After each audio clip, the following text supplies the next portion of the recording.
Oh dear. Right. Anyway, oh, he has actually pressed the button. Oh.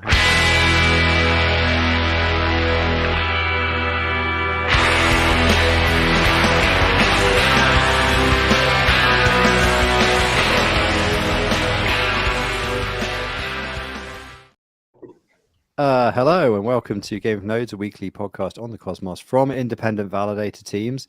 This week we've got Zeke and Noah from DAODAO. We're going to talk DAODAO 2, DAO Harder, and a variety of other things that have happened in the last week. Obviously, we've, basically completely because of this podcast, the hottest meme in the Cosmos is the corporate meme. I think, that's basically Game of Nodes.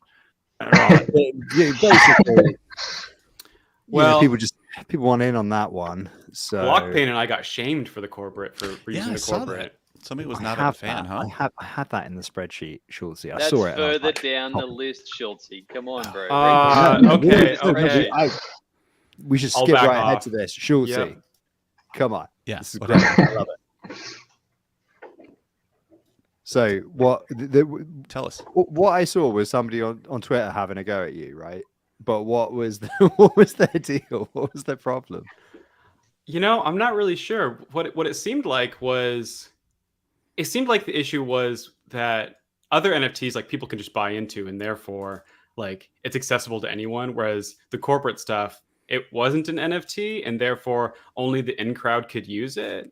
That's my read on what he was saying, and I was kind of like, but this is all voluntary. If you ask for it, then you will receive. So that makes it kind of more accessible. Yeah. It was really, really strange argument. I think what he's saying is that validators having like just fun was not professional, and that it shouldn't be like done. And so that they were undelegating. You're right. That was definitely part of it as well. Of like, the other stuff is all fun and games, but I delegate to you because I want a professional outfit. I forgot about that aspect of it. Clearly not a watcher of this show. Clearly, I've never seen Game of Nodes. Yeah, I definitely lose delegations every Wednesday at 2100 UTC. So it's like, so the argument is like, oh, because this is actually spontaneous internet culture, and I can't financially engage with it to buy to mint a shit NFT that will decline in value, I feel gatekept and excluded.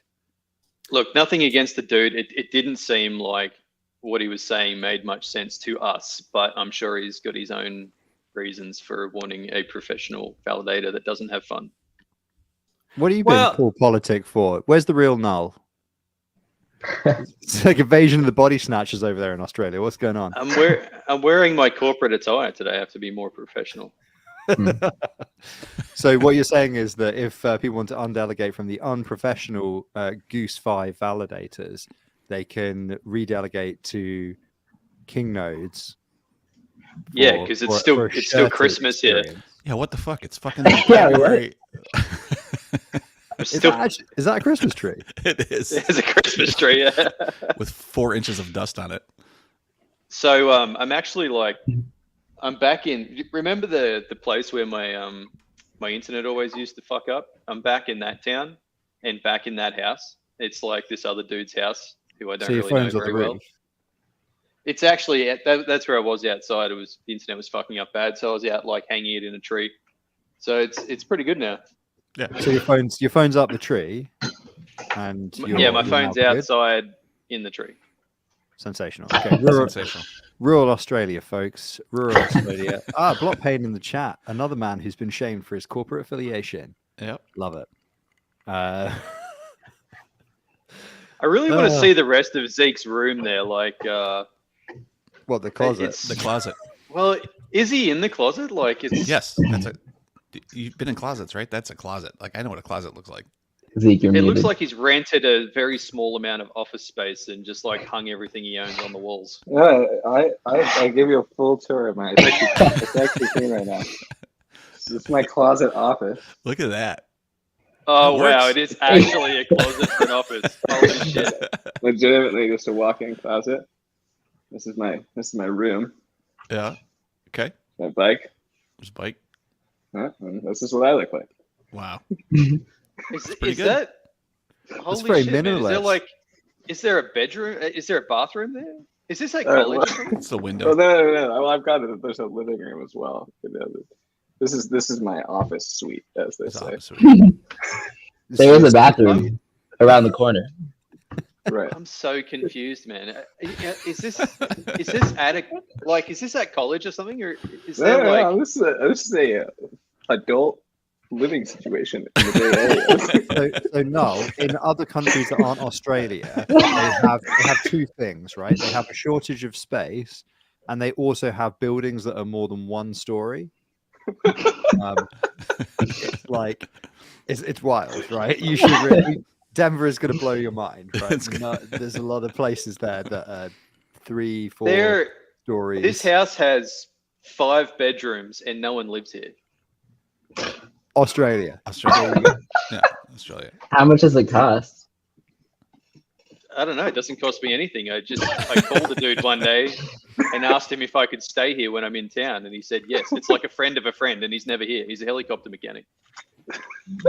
Whoa.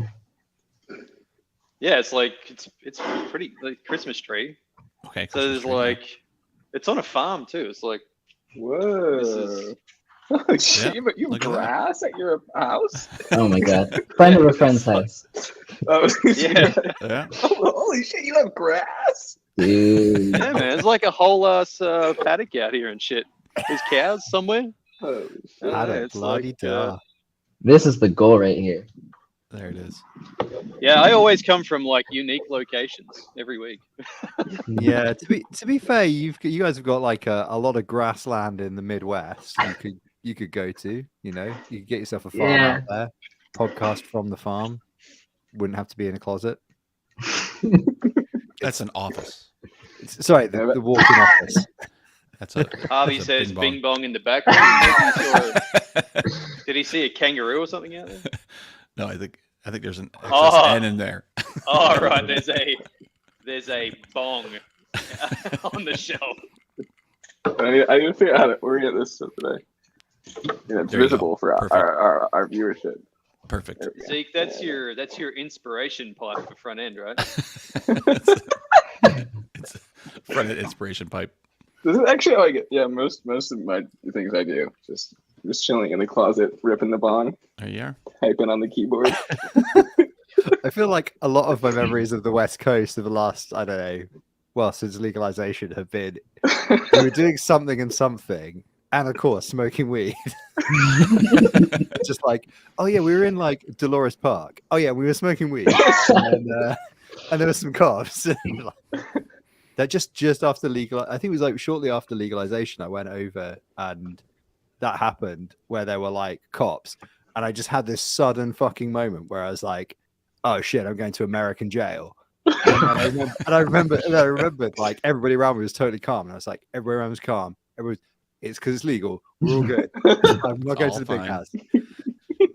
Yes, can't touch me. But yeah. So, hey, you know what? I've got a question because we could talk about DAODAO, but I'm kind of We curious. could, but I could have asked Usurper. I could have asked Schultzy.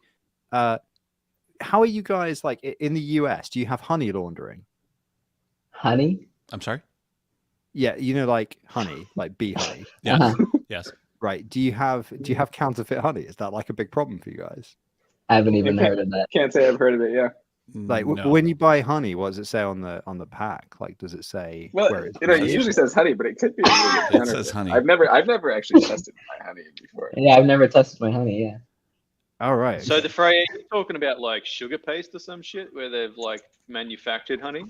Yeah, out of sugar. right. So a lot of honey is fake honey, isn't it? But I was kind of wondering, like, I was just okay. One of the many things I was doing, we were talking about this before the show. There are a lot of things I should have done today. I spent an hour photoshopping a Gary Larson shitpost. One of the many things I did It's today fucking good, instead of though. working was I was just thinking about honey, and I was like, can you sell counterfeit honey in America and get away What? with it? And so I thought, hey, what a great topic for a validated topic. Where did the honey piece come from? That Gary Larson is full of chickens. Yeah, no, but it's like a farm and then bees, I guess. Okay. And then I to be fair, and then I had some toast with honey. That was great. Oh, there you go. Highlight of the day. Was I it would real say. honey? Yeah.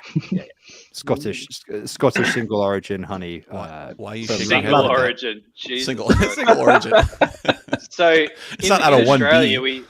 Yes, one Just- very Just tired one bee. fucking bee. we get a lot of fake maple syrup here, which is like, Yes, there is fake maple syrup. Yes. yeah, we get that. It's just Is not this, real is maple. this fake in the sense that you purchase it thinking it's truly maple syrup and then it reveals you're like, itself oh to be shit, not? this is fucking brown water. Fuck. Yeah, it's just like, Yeah, I there's- guess it's just sugar syrup, isn't it? Basically. It's just high. It's Yeah, just high there- fructose corn syrup. Yeah. There is maple. So they do write it something different on the package. It's like maple flavored syrup, maple flavored syrup, and then Right. maple syrup. Yeah, And the flavor So is the like maple asterisk flavored tiny syrup letters is or like- something. yeah, it's like flavored real small. But that shit is just sugar water, thick sugar water with like some flavor. Right. Whereas the other shit comes from actual trees. Yeah. I haven't heard of Why fake. is our viewership going to fucking 2? And presumably one of well- those is usurper. Maybe we had a lot of honey laundering. Too much honey. They're just like stop insulting our business. We're legitimate business people. That can't be right. There's Just- more people in the chat. What the hell? Just because we're adulterating our honey doesn't mean that we should be discriminated against. We started out at 7 and went to 2 real quick. I think they want to guess watch the recording. You know, They're coming. hundreds, thousands are just waiting. They're for the coming back. recording. They want to get past the honey conversation. They need to do it like 0.5 speed. We're just going really fast. Do they actually call Ben it honey Davis is laundering? just going. Well, Ben Davis is just going to confirm that he has, in fact, had honey for breakfast and not counterfeit honey.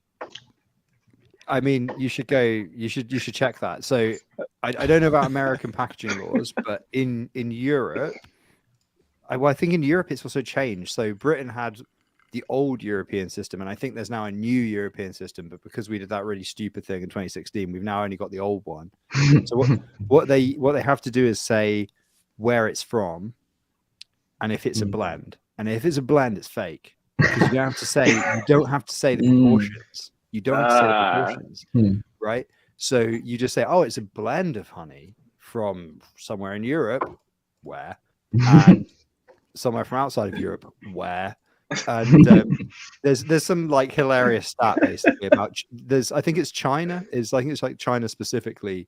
You know the thing about how Italy exports something like 4 times as much olive oil as it has the capacity in olive trees to actually export, right?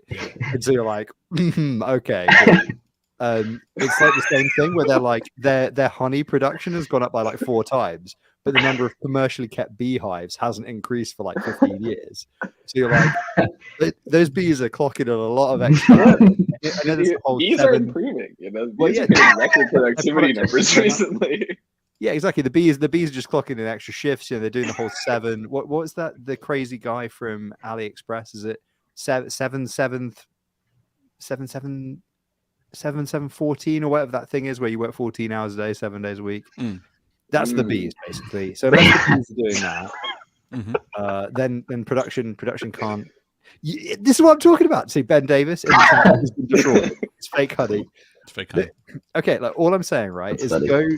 go find some actual honey from a beekeeper, and it's really fucking expensive, by the way. That's a really good way I mean, of that's a telling sign, it's actual right? honey. Yeah, but yeah. Well, so there's like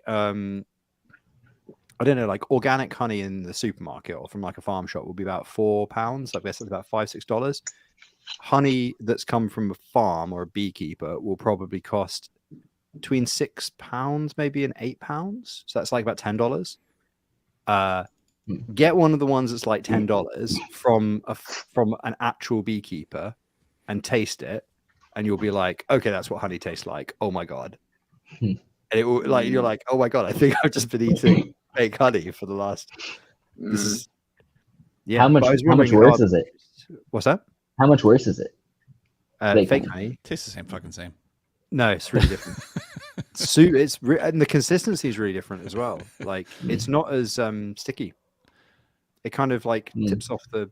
Well, it depends where the bees are, like what they primarily like kind of forage on and stuff as well. Like, like a different. You can definitely get like flavored honeys and stuff depending on what regions and that you get them from. Yeah, if you get This, like honey in the south of France from a proper, whatever, it will taste totally different because it'll be like, I don't know, whatever plants they have in the south of France. I sound like an idiot now. Not lavender. The dude I get my honey from, like last time. You're in the bush when you got a honey dude. Well, I just pictured Noah in like beekeeper like walking up to this guy and tapping him on the shoulder and being like, "All right, mate, can I come to pick up?" You are the only one here with a honey guy. Let me tell you that. I know that for sure. I mean, the last time I saw my honey dude, he gave me 10 liters of honey, so I haven't seen him for like 3 years. He just gave me like the blue jerry cans that you have. It's just like a water bottle. It's basically like a 10-liter jerry full of honey. But it tastes like yellow box and like summer. What is yellow box? It's like a tree. It's a jellyfish, or it's something that kills you. It's Australia, isn't it? Yeah, It's probably. It's a tree of jellyfish. It's a tree, a spider, and a jellyfish. All in one. It's really Yellow box is everywhere. a species of timber over here. It's like smoky. Is it a flavor. eucalyptus? Not a eucalyptus. What's the thing I'm thinking of? The non. Because all your like loads of trees in Australia are that particular type of tree, aren't they? Is it? No, it's not. Is it eucalyptus? I'm thinking of. Thought it was. Yeah, maybe it is eucalyptus. I'm thinking of. It's a eucalyptus. Yeah. Okay, we've already done the cassowary chat, so let's confirm. We should probably move off of honey laundering. Well, one of the one of the interesting subject to me anyway. You can tell that this is the mood that I've been in all day that has resulted in not getting serious work done. Before you follow on, this is quite interesting. Apparently, local honey helps with hay fever. The more you know. Only local. I don't know if honey? that's true or not, but it seems cool. Only local to who? Yeah, it comes from the city of yeah. Will it be a way of essentially like inoculating yourself on the pollen from the local area? That seems like a stretch. Is it honey that's anti-inflammatory? I think it is. Yeah. I don't see how it could be. It's fucking sugar. I think you can mummify yourself. I think the not sugar parts of it have a lot of health benefits. Does honey laundering have tax implications? The question is, can we make money from honey laundering? That's true. Is that something we can do on this podcast? Yeah, I don't know. In answer to that question, well, isn't that the question that the B movie tried to answer with Seinfeld? If honey has tax implications, and then they like sued the government for not paying them for stealing their honey or something. It fucking always comes back to tax on this goddamn show. Wait, hang on. So, wait. B. I've only seen the B movie where every time they say B, it doubles in speed. I've not seen the film, but I've just seen like a 5-minute version of it where it gets progressively more insane. But I've not. I'm pretty sure that's what it's about.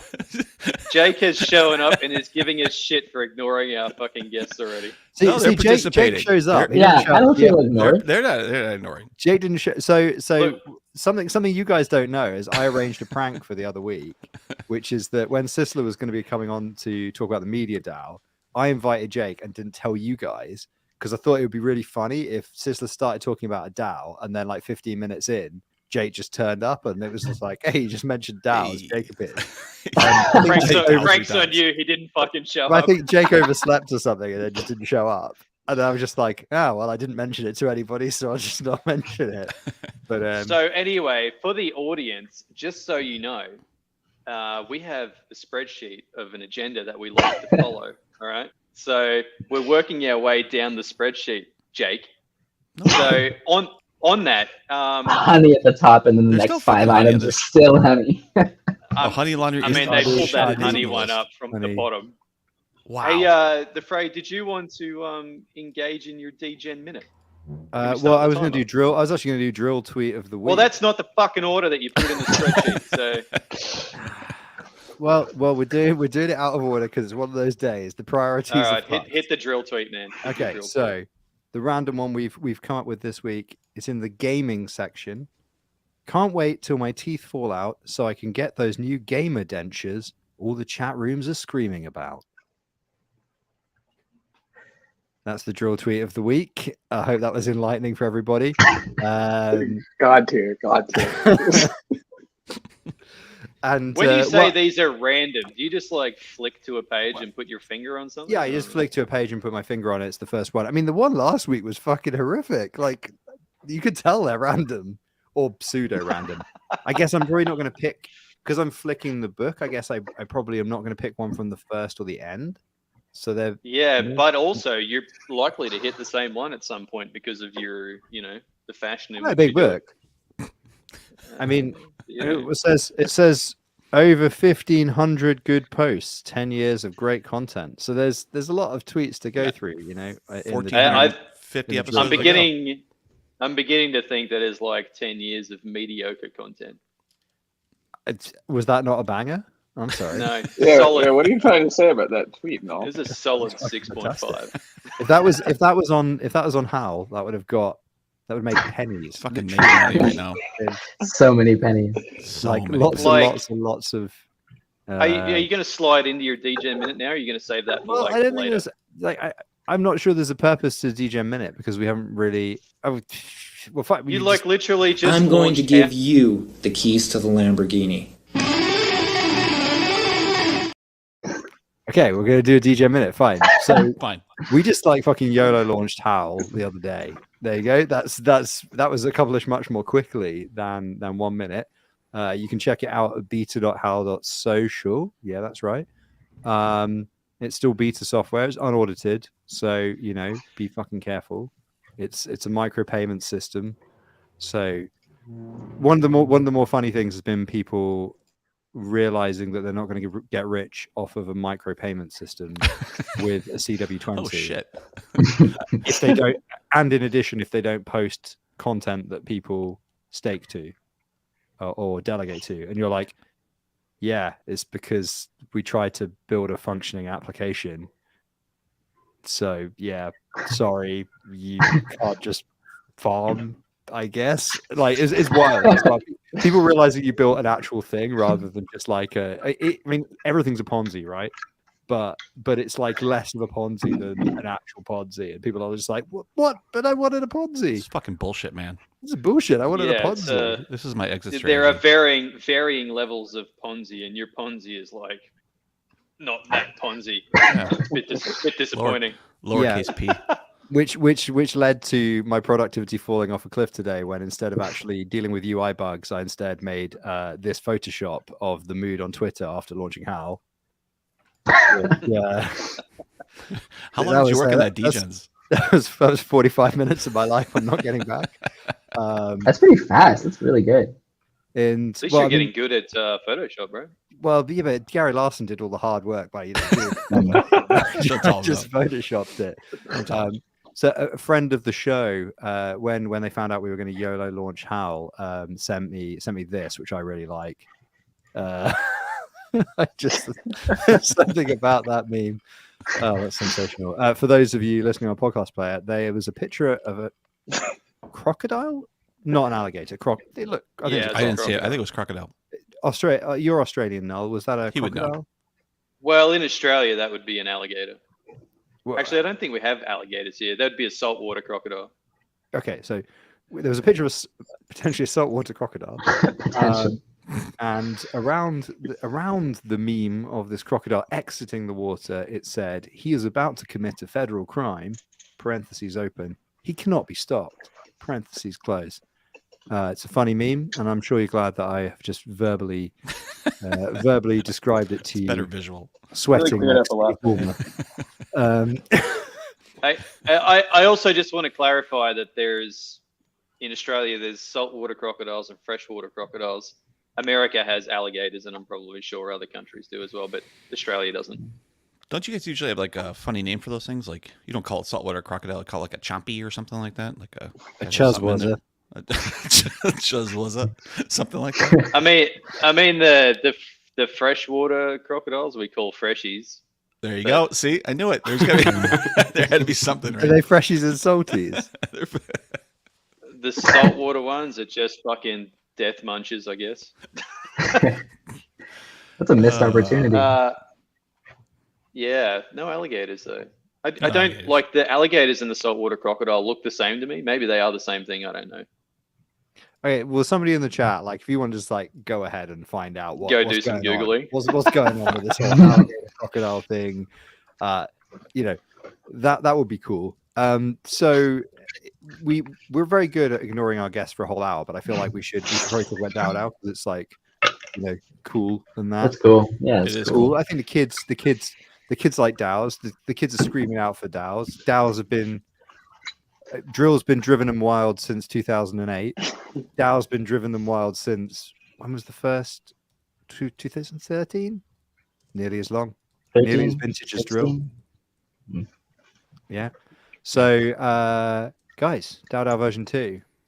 Like what should we be hyped about? Like we're boomers, right? We're just boomers. We're looking at the app, we're going, what's a DAO? What's a DAO? I just hear this. I see this guy who looks a bit like Spike from Cowboy Bebop. He just goes DAO, DAO, DAO, DAO. I can't follow that guy, but I want you guys. That was quite the reference. I don't think anyone's going to get that. Are you talking about what's I see. hyped now or what's going to be hyped in the future? What are the most hype features? Like, let's have a top 3 for DAO version 2. Let's go. Well, honey laundering to start. Just filter out the box. DAO-based honey laundering. Right now, honey Transparent. laundering, it's really complicated. There's a lot of stuff involved, logistics. You're going to simplify that right down. Decentralize that yeah. shit. Decentralize those hives. And once it's decentralized, it's legal. You know. So. Effectively. I think that's how the law works, right? That's pretty much it. Oh yeah, I can confirm for you. That's how the law works. Pretty much As it. an expert in the U.S. legal system. I said I used the what's it called? IANAL abbreviation, acronym, whatever. Mhm. The other day in a conversation, and there were people in that conversation that obviously had never seen that before, and they were like, "You what, mate?" And I was like, "I'm not a lawyer," and they were like, "What?" Oh. And I was just like, "Well, but anyway, moving on." Yeah. Yes. So, like, I mean, I guess like things I've seen, like you're talking about a lot about sort of like payroll and obviously all of the additional like kind of features for discovery, and obviously, like I've seen from the other side, from Juno's perspective, like you've been experimenting a lot with indexing and that kind of stuff too. So, I mean, there's a lot of stuff going on, right? Yeah. Yeah. Which you want to talk about first? Yeah, I mean, I think profiles are really, really big, and they don't immediately seem very big, but I think like now that when you type in an address, you can search by someone's name, which I think like psychologically just really changes how it feels to use it. It feels like you're just interacting with people who are fluidly operating in different organizations. So I'm really excited about that. I So actually there's used that been- feature to. I had forgotten what the fuck the address was for the DAO. Yeah. I'm an idiot. I didn't write it down, so I was just like, fuck. I had to go look in the docs, and then I was like, it's fine. I can just like fucking. Yeah. So I think that's, like that's coming soon. one of the massive improvements I think you guys have made is like with the indexer has made a huge like change to the user experience for sure. Rather than just like get everything straight off chain, but like the UI improvements are just really, really nice. And the way, like now that you've got an inbox for votes as well is fantastic. Absolutely love that. When are you going, like, are you going to do anything with the profile to be able to make your PFP like one of your NFTs or anything like that, similar to like the Kepler wallet, or is it already like that? That's how it works. Yeah. Oh, it's already like that, is it? You can flex your Stargaze NFTs right now. Right now. With DAODAO, not a name service. And that's like So- that's like ICS 721, isn't it? Well, they stay on Stargaze, but yeah, you still did. Yeah. soon you can move them around. Hopefully. Yeah. Those What profiles is are off chain, but they're validated by wallet signatures, so you don't have to move any NFTs around to use them. But it is. So is So- that using some of the indexer stuff you guys have been doing? That one's not, because you can just sign like an arbitrary message with a wallet and verify it on a server. But the inbox, the profile oriented features are coming from the indexing. Some high level alpha for this year. For this year, like, do some serious stuff. Public key cryptography, guys. It's crazy. It's super cool. And people that have wallets have public keys. So that's what's coming this year. That's the alpha. That's the alpha. You have a public key. I mean, I don't even know what that public means. Key? This You hear to hear? I'm first, now folks. wondering if we've built the same fucking thing. So are you doing something around essentially using the co-located public key with the wallet to then improve the ergonomics of that experience? Which experience? Just like everything. You know, like signing, identifying yourself, etc., etc., etc. Because like, you know, the current UX for I am just a wallet, I have a public key, is currently like obfuscated to most developers and to most people to the extent that that public key is not, although it's a whatever the fuck it is, a SEP 251, 261, whatever the fuck it's not actually like, despite that being a thing that almost every crypto library will support for signing and obviously is ubiquitous in Cosmos, it's not actually that useful to the user because you can't really access it in a ergonomic way as a developer, or it's a bit of a pain in the ass. Nobody really does it. Yeah, you can now, and that's kind of what we're hoping to mostly use. I think when you can I think long-term vision is have like a data mobile app that is associated with that public key with the signature, and then you don't have to know that you have this wallet that has this complex blockchain stuff. You just have a private key and it's in your phone's like secure enclave, and you get notifications because you've associated that device with that public key, and it all just kind of works as you would expect like a non-Web3 platform to use. Yeah, but the key being is that with the public keys, we can do like, you can have the same or similar authentication guarantees if you require people to sign things. Like I feel like here would be my summary is I feel that right now we put a lot on chain that if instead we put a lot on chain that we could just sign with the user's private key and keep in a Web2 server, and have effect without really sacrificing on all the privacy and security guarantees, and while having the same ergonomics as just using Kepler.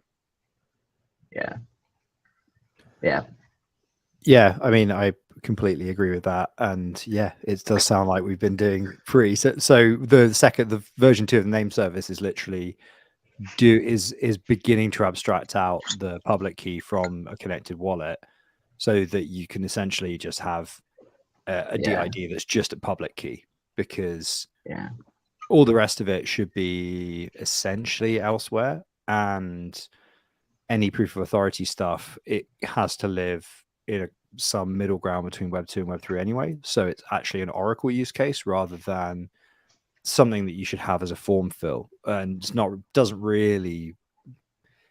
it can be on chain, but it doesn't matter that it is. Essentially, like, you just need some kind of interface, like a protocol, like an Oracle, to say, okay, I have checked, this is real. Okay, cool. Yeah. And then that smart contract is just essentially doing the validation, so that it's not like you can't just submit whatever the fuck you feel like from the command line, essentially. Which is the other way of getting, anytime you have like a form fill, you can just, if it's just a web app and there's no kind of handshake, what's the point in what we're doing? So anyway, that sounds really cool. But on really concrete other upcoming stuff, I saw there's some stuff about ranked choice voting as well, right? Is that coming imminently? Dude, yeah, we've been working really hard on that. Yeah, man, I mean, it turns out it's actually pretty hard to do ranked choice voting on a blockchain. Turns out it's really hard math. Oh shit. Yeah, as is frequently the case. It's like, oh yeah, ranked choice, like Blink seems not hard, and then you try to do it on a blockchain and it's like impossible. But we did figure out how to do it. So I wrote a really long essay with a lot of math inside of it about how to do it, if you're curious. But yeah, so we're working on it. It'll have a front end eventually. Yeah, it's really important that we get the design right, because that's how you're gonna interpret it and interact with it. So I think that's waiting on a really good design as well. I'd say like in practice, like the DAO development pipeline is we do like 3 versions just inside of smart contracts, like writing one and then rewriting it, and then writing it again, and then rewriting it. And then after all of that, then we eventually like go make a design for it and build a front end for it. But like we really try to spend a lot, like, you know, basically like bugs in smart contracts are just like actually the worst. Like you just don't want to have them. Like they are like just such a fucking pain in the ass, you know? And so like it's so worth it to just incredibly over index on testing your contracts and being really slow. Because you're not over indexing. Every time you think you're over indexing on testing your smart contract, you're not. Like yeah, the number of even like it's the thing that always surprised me about Cosmos, and like you have the security of Rust, and additionally the VM not letting you do certain dumb things, and you still get fucked on the reg.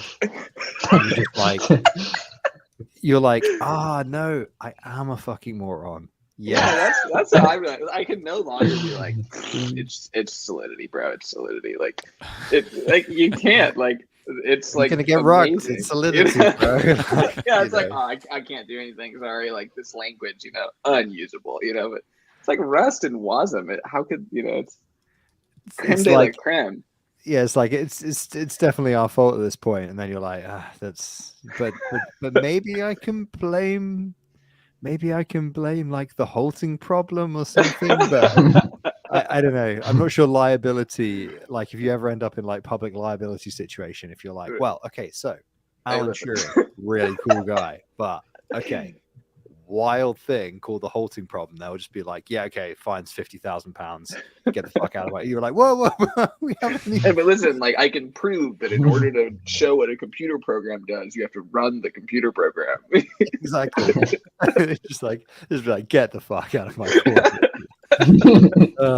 Yeah, that's how the movie ends. That's how we're going to jail. That's the but that's anyway, that's why you want to test your contracts. Well put. Love it. Yeah. Speaking of just being actually fucking stupid, I don't think I don't think that's a transition. No, transition. Bong rip. It's not where we were. Story in this. I mean, we're not like. Are we talking about anything remotely coherent? Like, actually, we have the spreadsheet. Excuse me. We are. You know, if I deviate too far, let me know. We can go back. But anyway, speaking of being just fucking stupid, vesting. Focus. Spotlight.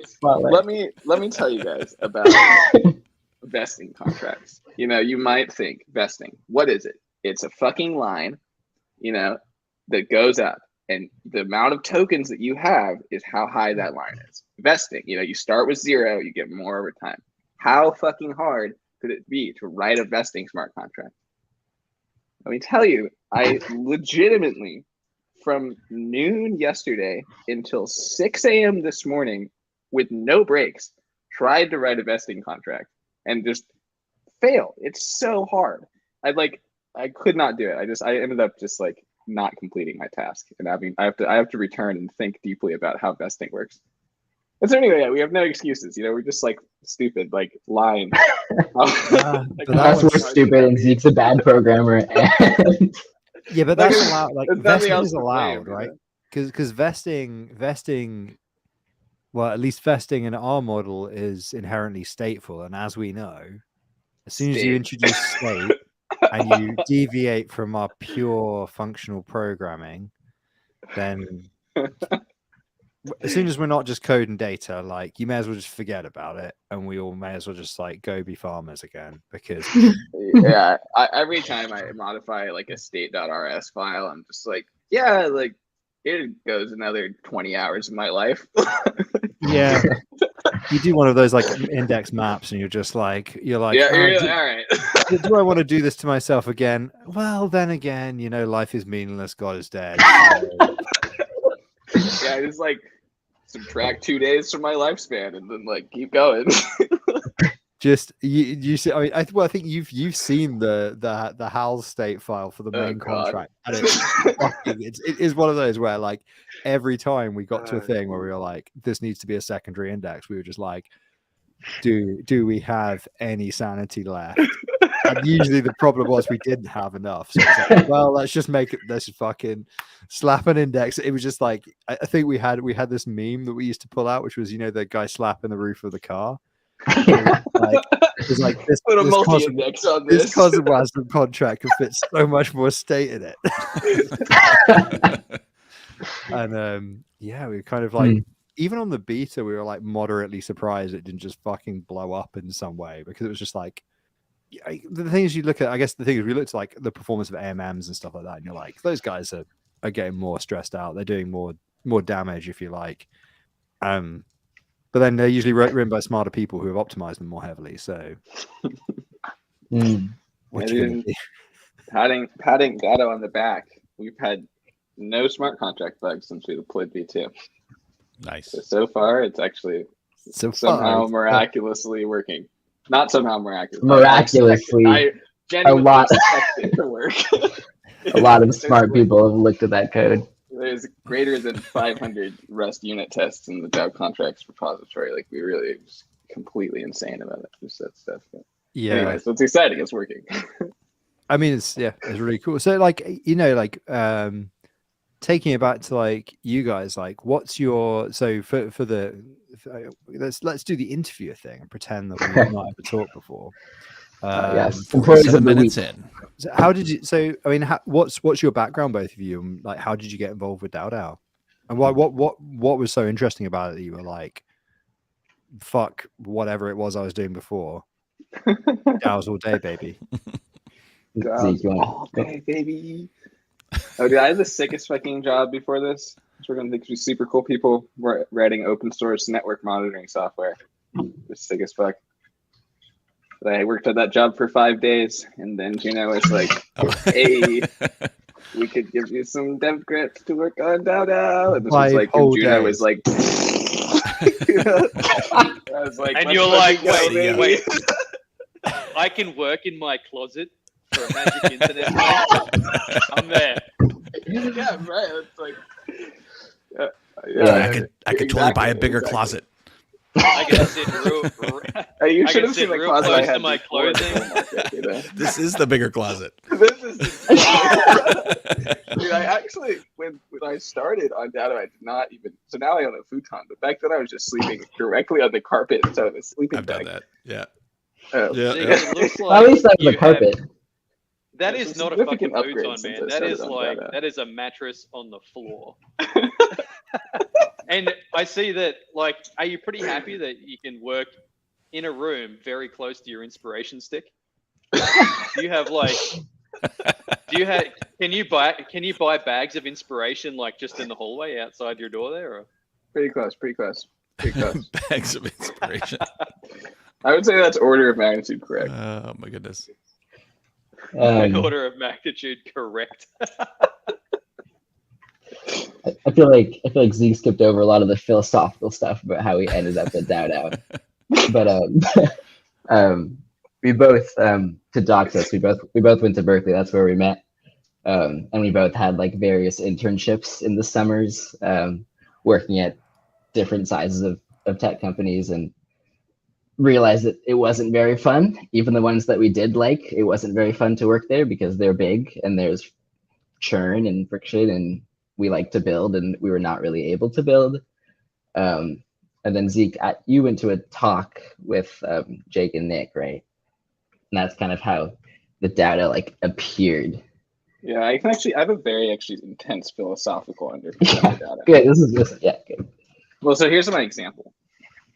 Before DAODAO, I worked for Cloudflare at 8 months, and once my literally stupid self, as we've said, I'm just actually the intern. One of the smartest people. And I modify one line of code slightly wrong, and I took down Wikipedia for 4 hours. And I'm like, holy fucking shit! This private company. I'm no dig against. I love the people I worked with at Cloudflare, but I think just structurally, this private company is hiring an intern, and that intern naturally is stupid and just destroys the internet. And it's okay, we clearly need some better guardrails here. We need something to like, I don't know, maybe hypothetically speaking, like open source software, like doing things transparently, like might improve how we run internet infrastructure.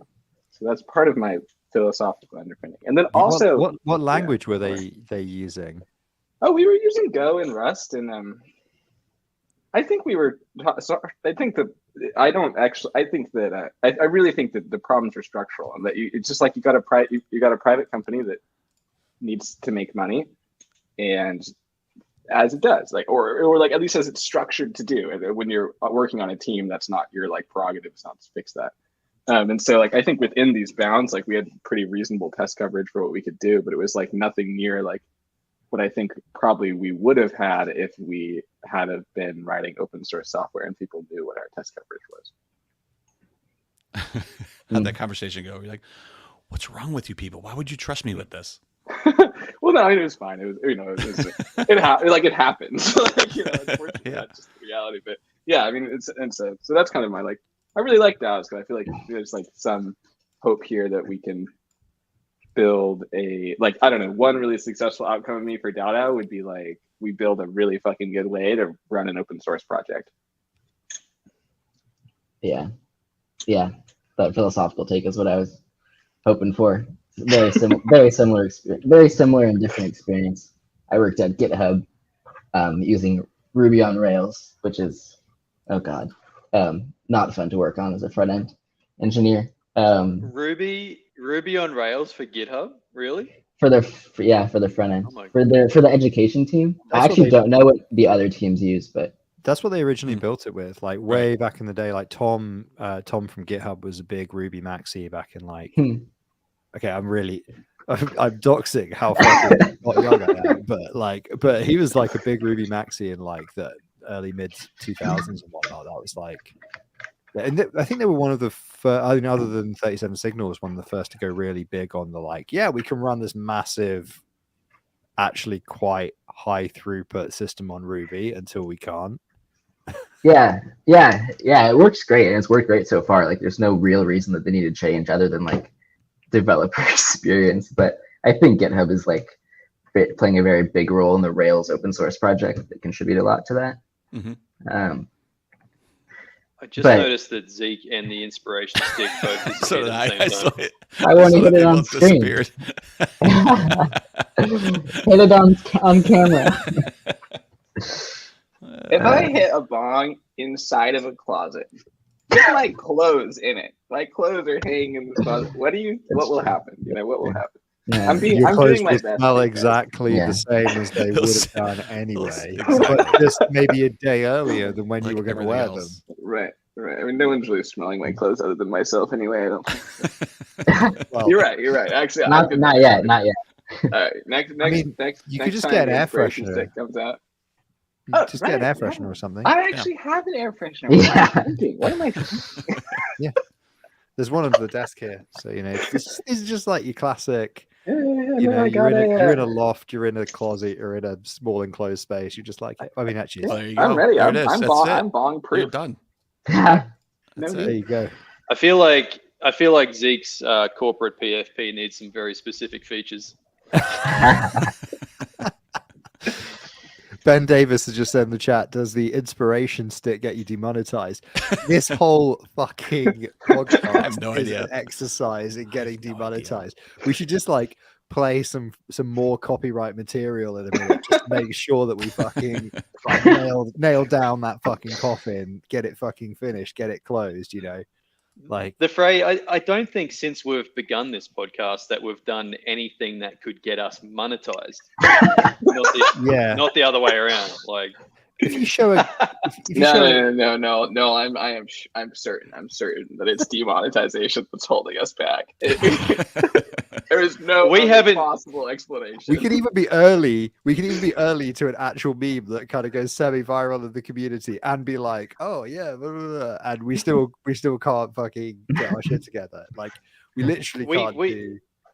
We haven't met any of the checkboxes that would make us get proliferated in the algorithm or be monetized. So we're still got 0 out of like 10 for the checkboxes. What you gonna? What What are you gonna do? Thanks. What are you gonna do? We tried our best. What's the joke? We haven't tried anything. We're all out of ideas. What you gonna do? So, What you gonna do? Zeke and Noah, I did notice that you had the fiat on ramp now in DAODAO Mhm. through Kato. Yeah. Is that have you got anything like? How did that end up being implemented? It's like, what's the point behind that? Like, are we just Yeah. trying to make it easy for people to I get think their credit cards out? And I think the point of it right now is to just like ship something to get the idea out there. But the long-term vision is that you can like click a button and start like a business. You could just run a cafe. And so you can't really do that unless you can transact USD. And so eventually that'll be like more seamless, I think. Like there's really no reason right now, I think, just to use the deposit withdraw fiat to your wallet. Like maybe deposit to a DAO has more use cases right now, but it's kind of there just because it's helpful for people who might not have any crypto or so currently, like the uses of DAOs at the moment are like not the potential uses, but the actual use by DAOs at the moment are probably like social groups, degens, and some network related things, right?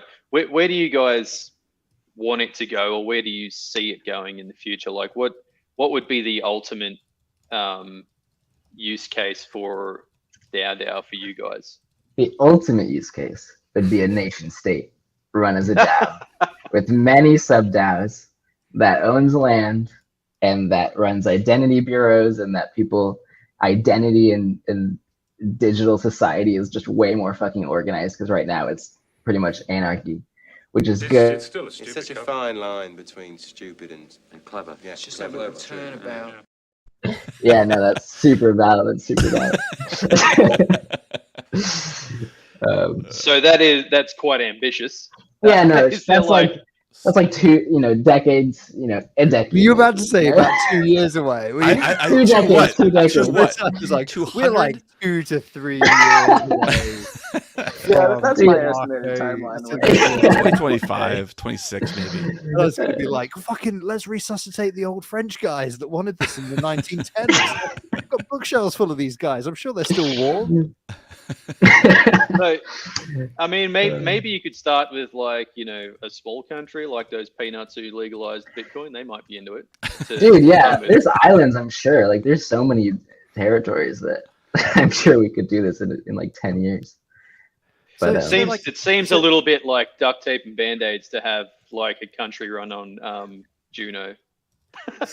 Well, yeah, Right now it does. Hey, right now it does. 3 years. 2 to 3 years. Look a lot. That's the alpha. That's the takeaway. 2 to 3. No, but so like, okay. So joking aside, like, do you not? So I'm a big into DAOs. Is that for whatever reason I just sort of checked myself as I said. I was like, am I big into DAOs? Yeah, I'm a DAO believer, let's say. But for certain use cases, like I think that the question I have, and like I guess I'm interested in your take on this, is it feels to me like the really anything that is online that is fully like jurisdictionless, right, is multilateral, like makes sense for DAOs. Like there's a huge hole in the internet, which is that we work in this abstract space called the internet, which a lot of us that work in this space sort of see the internet as a real place, right? And DAOs mean you can make a real thing, or like an entity or a wrapper or a conceptually concrete thing to represent an abstract thing in cyberspace. And I'm like, right, when the day I clocked that was a DAO, I was like, okay, DAOs make sense. But I don't really buy that they make sense in the real world, because in the real world I can pick up the phone, I can go talk to the people, I can, whatever. But like in the virtual world, it's just inherently, I mean, other than obviously people that you can get on a group call with and then masquerade it as a podcast. Like there is just like a lower level of trust, and so having that additional, the cryptography and all the other stuff behind it, like it's just like it all makes sense all the way to the ground. But like, do you guys see like, oh no, this is a thing that should be applied to things in the real world, like in meat space and all that kind of thing as well? Or Yeah, I do. I think that I would ask, is the reason that you say, like, imagine that DAOs weren't complicated to use. Okay. Do you still think it's the case that they're not useful in meat space? well, yeah, well, generally yes, because most social groups are more informal and so don't need rules-based organizing in the same way. And I guess the difficulty is drawing the line between a DAO being the codification of a set of rules to govern a community and being the privatization of a social contract that is just a collective hallucination, because all informal relations are just a hallucination, right? So and this is also like the wider criticism that people throw at crypto, right? Which is that it's the privatization of money, and this is in a context where governments and nation states have given up on programs of actually doing something and having an agenda and having like here's a grand project we can do, and they instead go, space exploration other than China, privatized SpaceX. They're doing currently as much as most nation states, if not more. Money, crypto, privatized. Militaries, MPRI, privatized. Halliburton, there's a load of different things that we've kind of let out of the public sphere. Whether that's, people think of the public sphere and the nation state, it's really easy to identify those things, like space program, but there's a public sphere that's really informal, and it's like people as well. It's like the rest of society that isn't just the state. So there is I think like this complicated philosophical thing that as soon as you codify a thing, and especially with this additional, like, it's not money but it is value, isn't it? Like the blockchain element, you are sort of privatizing and monetizing in the same sort of, in the same breath, which is philosophically difficult. I think so. I actually have a response to your earlier thing. I think I agree with what you say. Like, I don't think that anyone should, nor should DAOs, like, try to computerize the social relationships, or that meat space. I don't think they even can. The thing I'd say though is that I also really agree with your earlier point about, I think DAOs do really well in an internet environment where we're working in this abstract space, and yet we have these arbitrary restrictions applied based on something unrelated, which is where we're physically located. And what I would kind of suggest is that there's not going to be very much of that meat space once the internet is what it is in a couple of years. I think that what I would say is, sure, yeah, I agree, but I think most things will in a couple of years will like meet that criteria of like internet space. Yeah. I just imagine, like, what was it? The time frame? 2 decades. Like in 2 decades' time. 2 to 3 years now. 2 to 3 years. Sorry, two to 3 years. That's our time frame. So I just imagine that in like 2 to 3 years, there's some 4-star general sitting on his shit house voting on whether or not to like invade China on his iPhone. Well, no, they've got the Minuteman missiles, right? And they've got 15 minutes to get them fucking away. Otherwise, the US is going to be destroyed with no retaliation. And he's got his ledger, and he's like, "This is the wrong ledger. This is the wrong ledger. I've got to get the other one, lads." And he's like, he gets back, and he's clicking through all the things. He's like, "Launch the nuclear missile." It's time to one try left. Oh no! I think he's gone. God. Fuck. And he's like, Let's "Oh no, it's face not the it, main man. account on the ledger. It's the secret account on the ledger. I need to unplug it and plug it back in." And there's like all these generals surround him, sweating. No fighting. Yeah. Let's the fray. You have to Really, I can't believe that you think they would have a ledger. They're gonna have their fucking password written on the back of their hand. Have you read like Command and Control by password Eric? 1A exclamation mark with a custodial key situation? No, it's way worse than that. For I think it was over 15 years, the US Missile Command left the Minuteman override password to be the default, which I think was 00000. Like there's a great book called Command and Control by Eric Schlosser, which is all about essentially the near misses humanity had during the Cold War. And basically they had all of this theater, and it turned out that the override was just like 00000. And like written on a post-it on the monitor. Yeah, I think the guy wrote the book because this was like, I think even in the late 2000s maybe, somebody got arrested in the States for having a pizza delivered to a nuclear missile silo.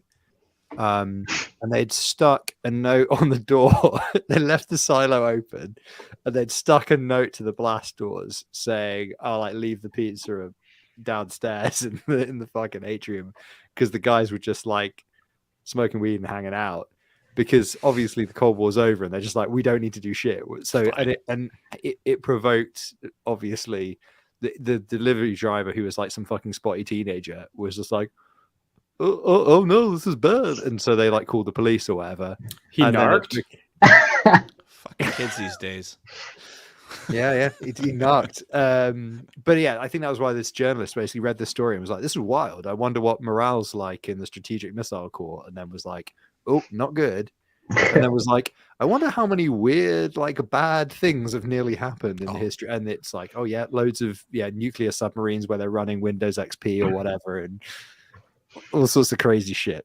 Good book. Okay, but they wouldn't run a DAO because that actually involves cryptography. Fuck that. Way too advanced. Way too much.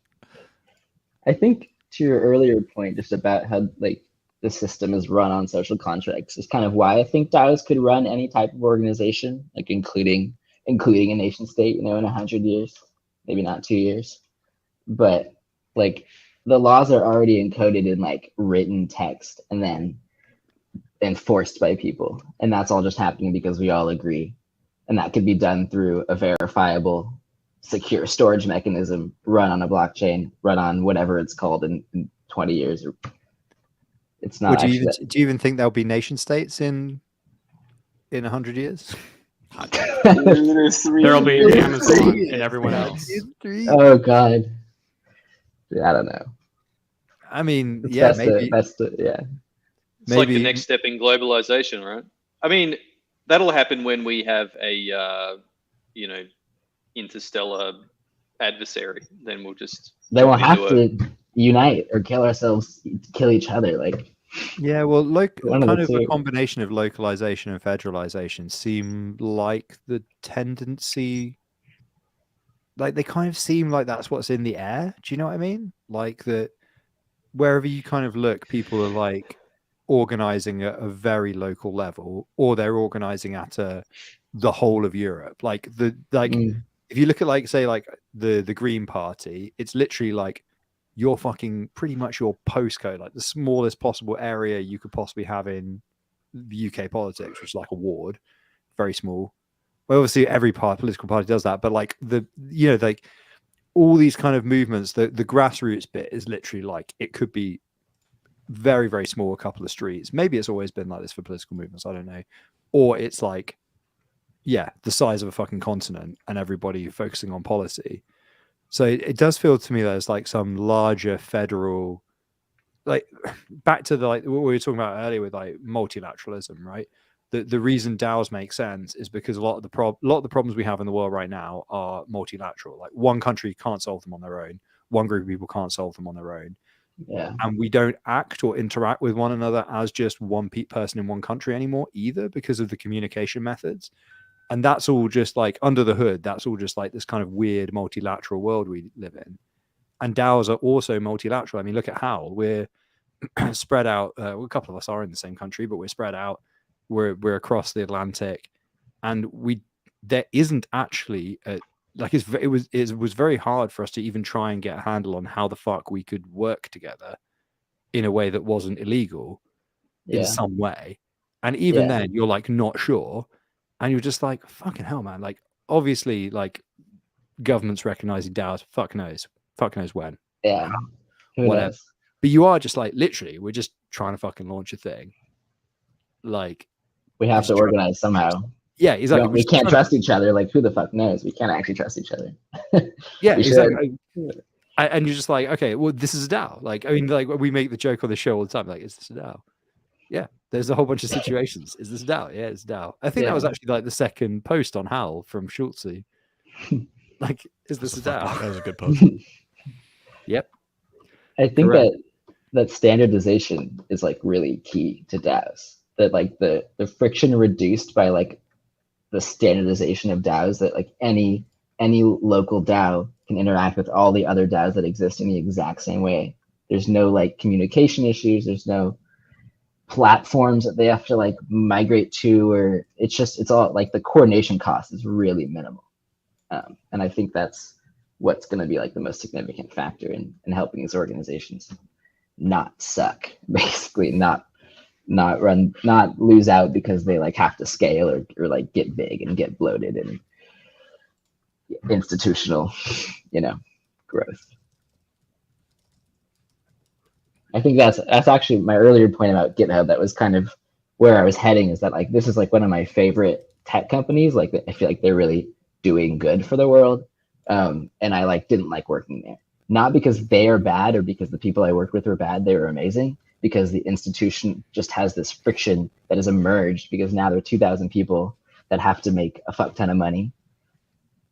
And then it's hard. And then just over time, it's just, Yeah, but are you just talking about the natural cycle of things, right? Like that's a thing is born, it grows a bit, it grows too big, it dies, or sometimes it lingers on forever, like fucking corporations where they just keep buying up new ones. But right.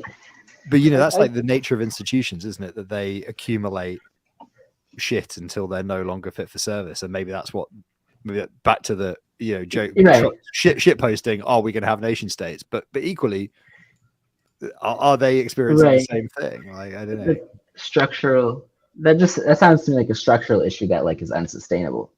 Like, is that a cycle that we like want to continue? Does that have to happen? I think it's inevitable. Like in the words of Jeff Rosenstock, nothing's forever, dude. Yeah. Yeah. I have a public about this. Yeah, I think it's like, hard if the public institutions all are going to run into that. Like we went to Berkeley and it was like, it's just becoming increasingly a shit show.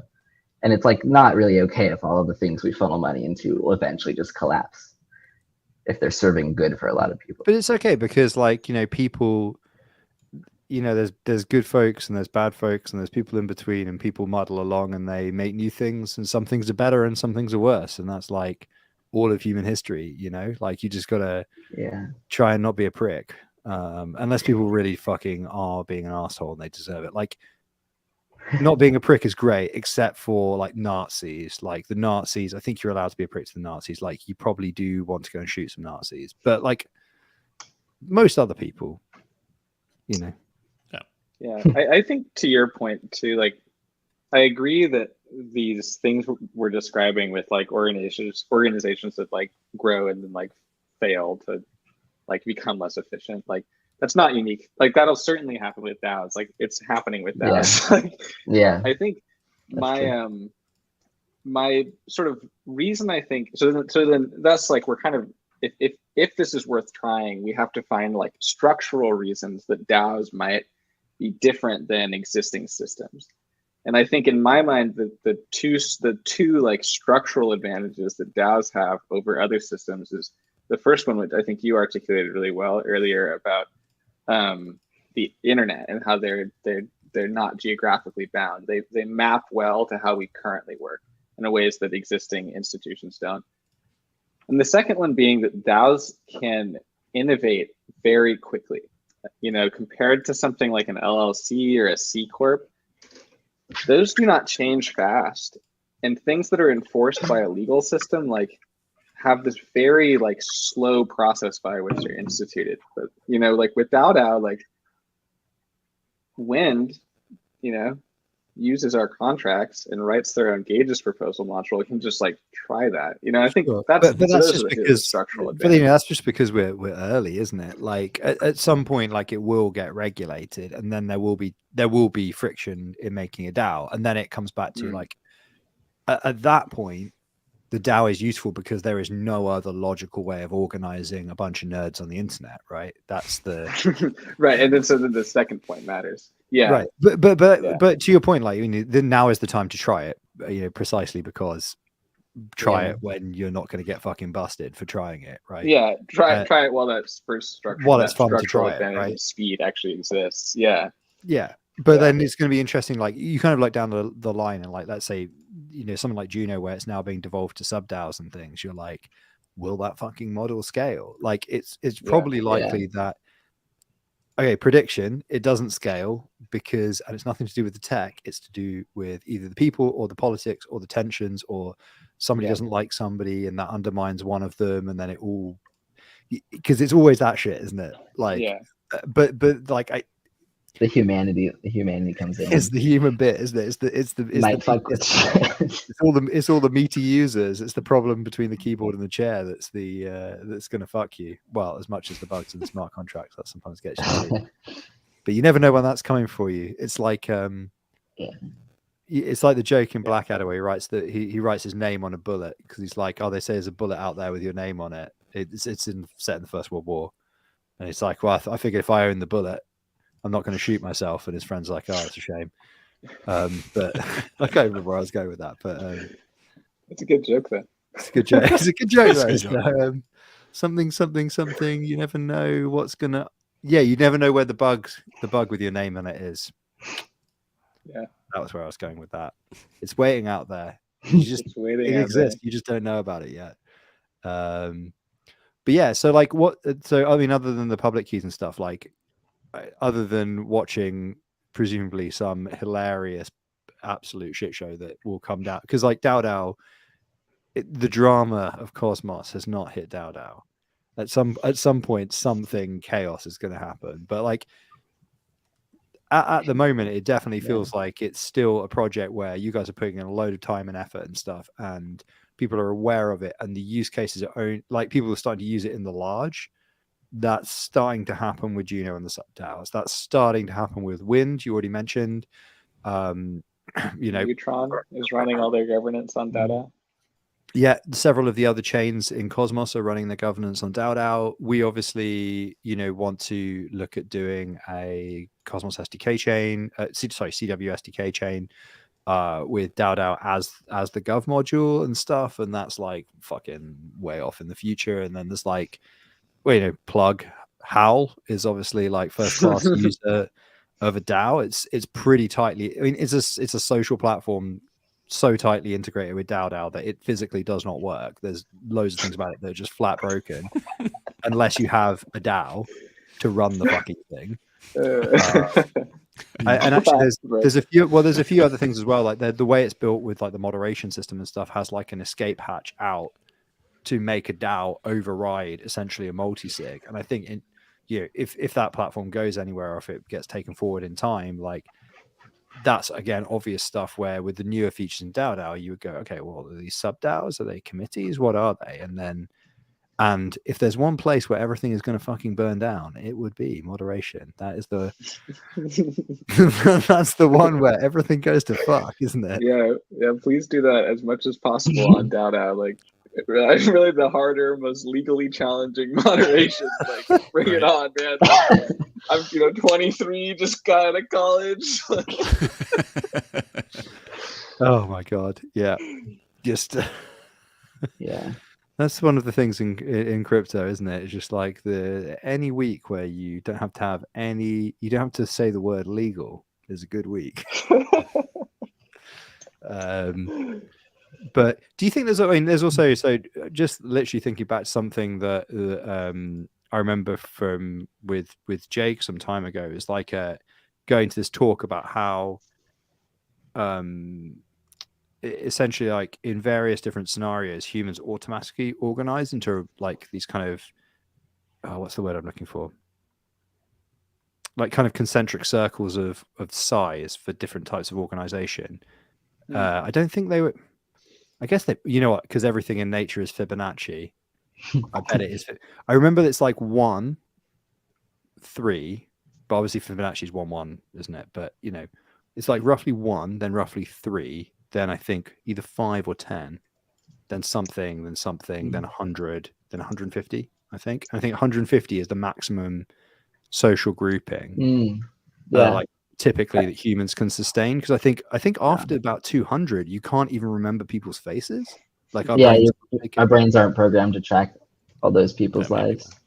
I think it's like more than 150, and 150, that's you can't imagine that people have an inner world, so they're just like a meat puppet. Like it's literally like a mental block in our brains. I believe that. Yeah, I feel that every day. But that's sorry, Frey. Did you say that was a memory? Because like you've got 1 and the 2 inner circles are 1 and 3, and hey, like every modern military is organized around fire teams of 3 or 4 people, right? They all converged on that. The Frey, did you say that was a Fibonacci's thing?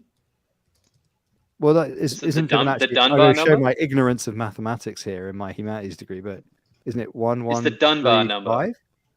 Yeah. But the amount of people you can remember is the Dunbar number, not.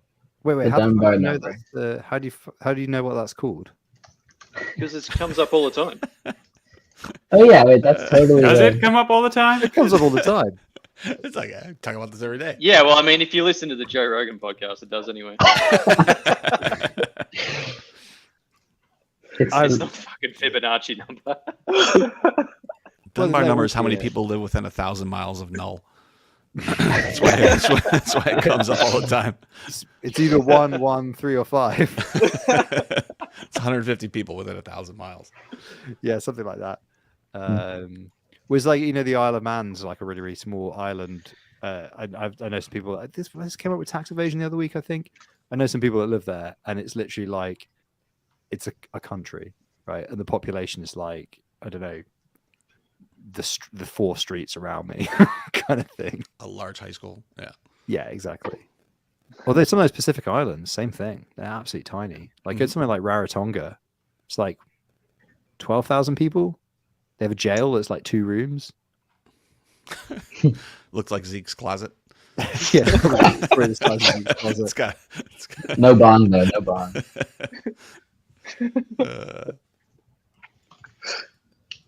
We haven't been drinking beer for DAO this episode. It's not fun when you're not winding up Jake. Somebody just said in the chat, why are you guys not drinking beer every time DAO gets said?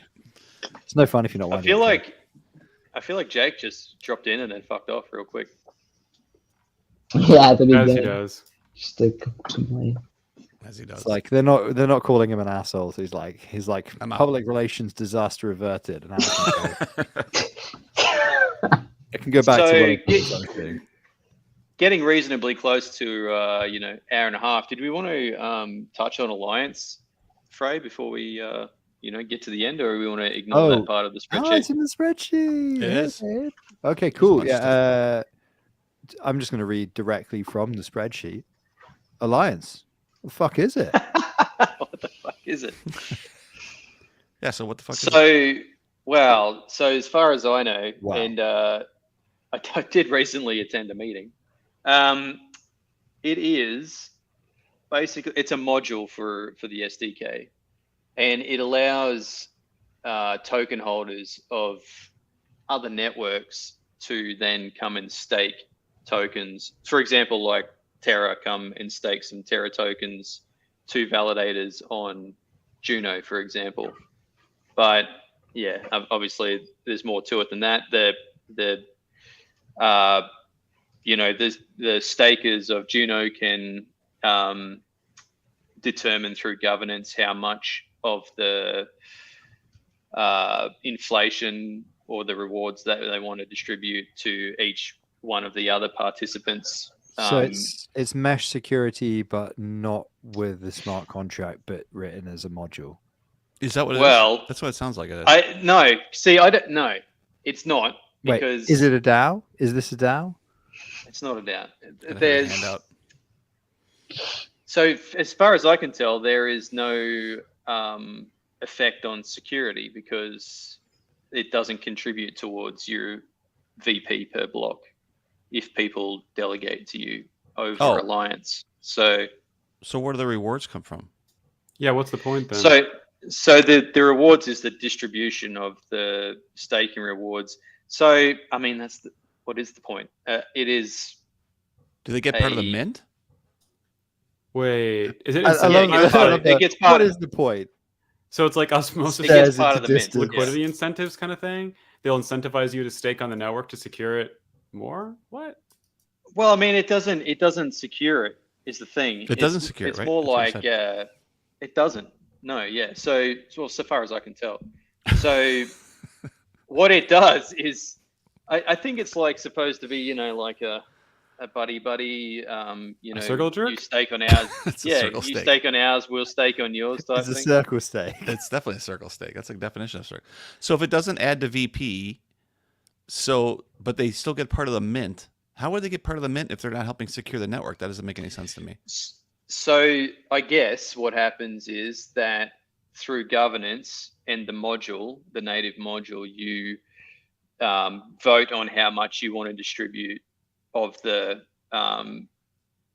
inflation to, for example, the Terra stakers on Juno. So, it might be 10%, right? So 10% gets cut off and it goes to and gets distributed among the stakers from Terra who are staking that IBC Terra token to Juno validators, for example.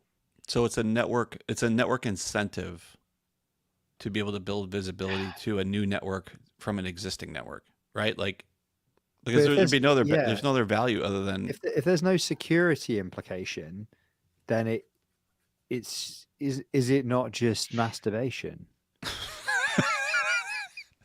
Like, it serves no purpose. Is it a market? It's a marketing spend. Is this masturbation?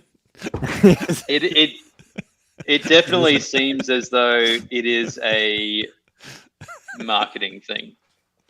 Yeah, and it seems like it would benefit networks of lower economic value. Yeah, it seems like it's a way to be able to build visibility. Like it's an incentive of some sort, right? Like you're using it as a way to. I don't know. If for example, is it bidirectional or does it pull towards the center of gravity? So if, for example, say, I don't know, Carbon implemented it and Terra implemented it, then people on Carbon could stake Carbon on Terra and people on Terra could stake Terra on Carbon.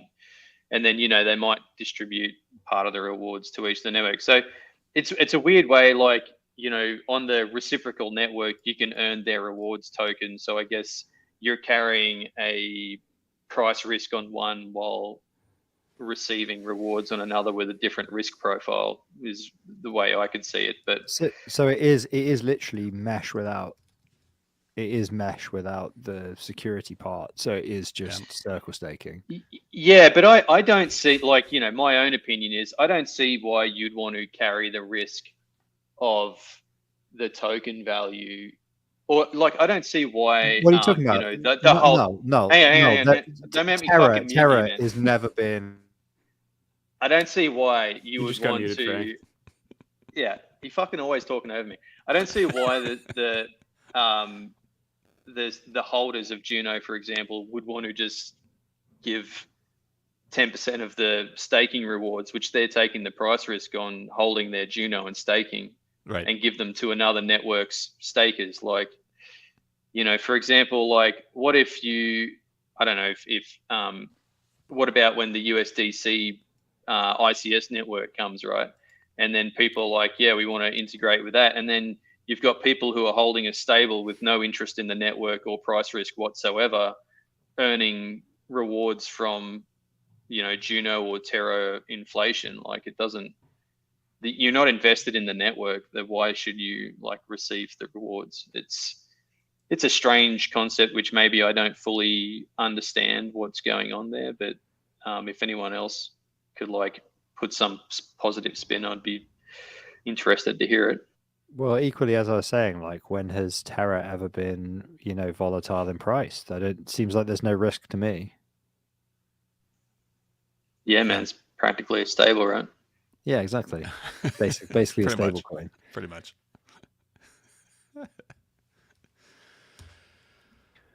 Yeah. Okay. So I mean, so the next one on the list is Comet BFT. oh right, the artist formerly known as Tendermint. Mm-hmm. I made that joke last week, but I felt like I wanted to resuscitate that. Yeah, just get it one more last hurrah with it. Look, we're already past the point of circle staking here. So All right, yeah, the Dex prop on Juno then. Dex prop. Oh yeah, so I think that's Hopers, right? Yeah, this is like the Hopers. Is this the Hopers and the? Well, because this one I think is more about this is Null's opinion corner on providing liquidity incentives from the community pool, right?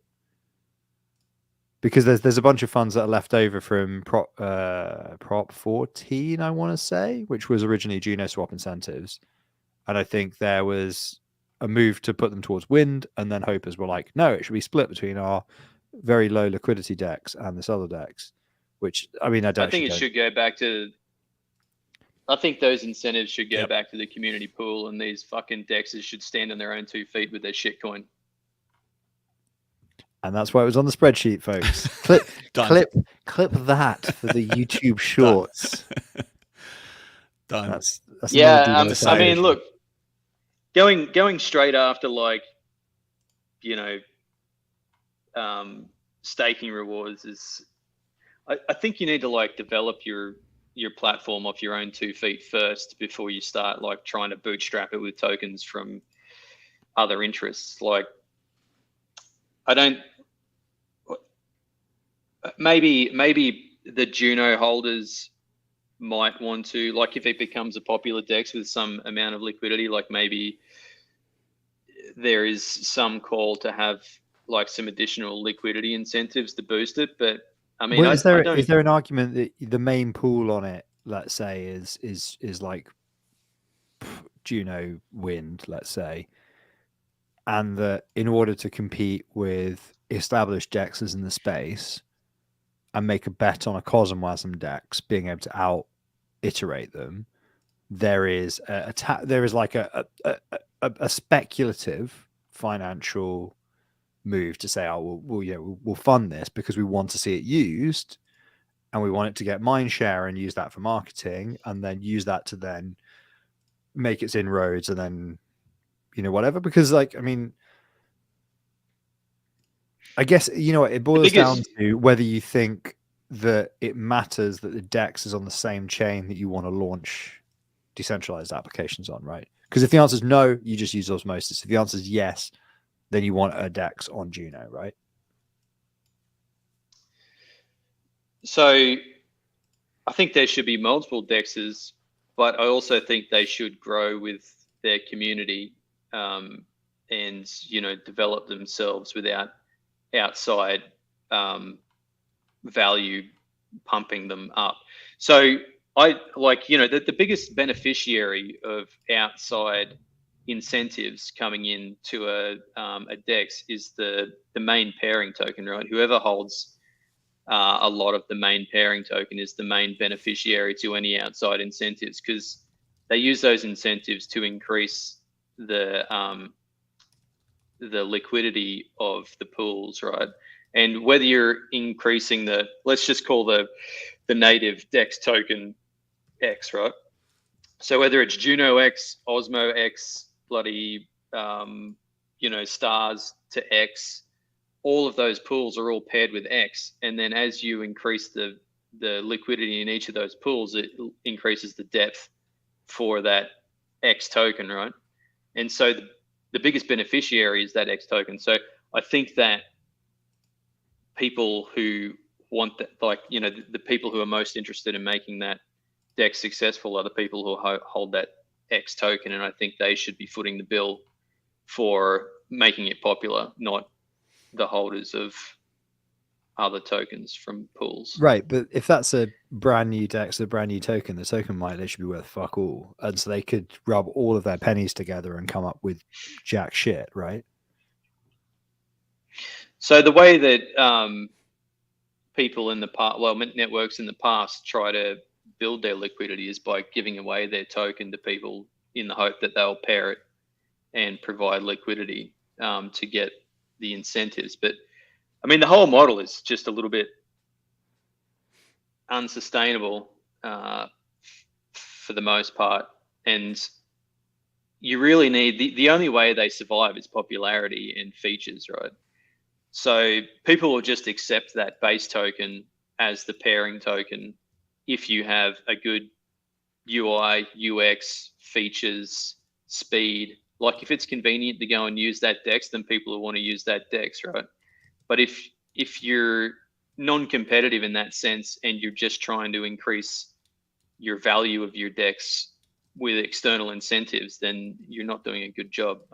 So osmosis is a reasonably pleasant place to do business in terms of swaps, right? So that's where people gravitate to. It was the first, and it is a pretty smooth experience. It's fast. It has relatively few issues, and people are going to want to use that. And then as more people come and use that, then they generate more value out of fees for the staking pools and stuff like that. Whereas other DEXs that are trying to bootstrap need to, I think, concentrate on the UI and UX experience first before they start trying to increase their liquidity depth or trying to increase the value. Otherwise, they're really just trying to increase the value of their token to, I don't know, whether they're trying to just increase the depth of their token so they can sell some, or whether they're trying to be able to sell some for development reserves or something like that to improve their DEX. Unless that's really clear, I think that just being a DEX and asking for incentives is a little bit unclear in intention and potentially disingenuous, if that makes sense.